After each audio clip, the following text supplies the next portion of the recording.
কালবৈশাখী ঝড় বয়ে যাচ্ছে, হঠাৎ করে আকাশ অন্ধকারে ঢেকে যায়। দেখতে পাচ্ছেন মানুষের ছোটাছুটি, দৌড়াদৌড়ি, সবাই একটু আশ্রয় খুঁজতেছে যাতে বৃষ্টিতে ভিজে না যায়।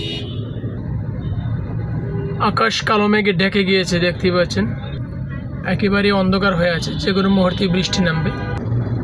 হঠাৎ করে ঝড় বৃষ্টি, এগুলো যারা খেটে খাওয়া মানুষ, বিশেষ করে রিক্সা চালক বা যারা পাঠাও রাইড শেয়ার করেন, তাদের জন্য একটু দুর্ভোগের কারণ হয়ে দাঁড়ায়।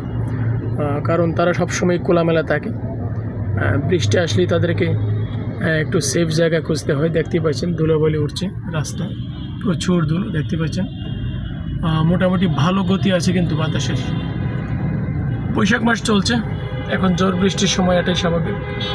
যারা সবসময় বাইরে থাকেন অবশ্যই বৃষ্টিকে মোকাবেলা করার জন্য রেইনকোট অথবা ছাতা অবশ্যই সাথে রাখতে হবে।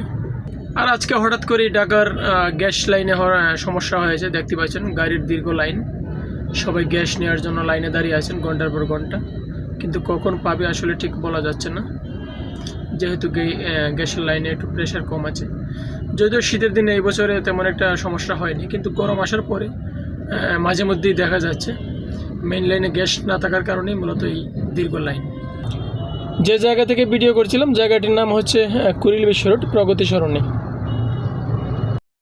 জড়ো হওয়ার কথা বলতে বলতেই বৃষ্টি কিন্তু শুরু হয়ে গিয়েছে হঠাৎ করেই, দেখতেই পাচ্ছেন বড় বড় বৃষ্টির ফুটে পড়ছে। যদিও এই বছরে এখনও পর্যন্ত বড় ধরনের কোনো ঝড় বা শিলাবৃষ্টি এরকম কিছু হয় নাই, কিন্তু গতকালকে কিন্তু ভারী বৃষ্টি হয়ে গিয়েছে। বৃষ্টির কারণে ঢাকায় বিভিন্ন জায়গায় জলাবদ্ধতার সৃষ্টি হয়েছিল।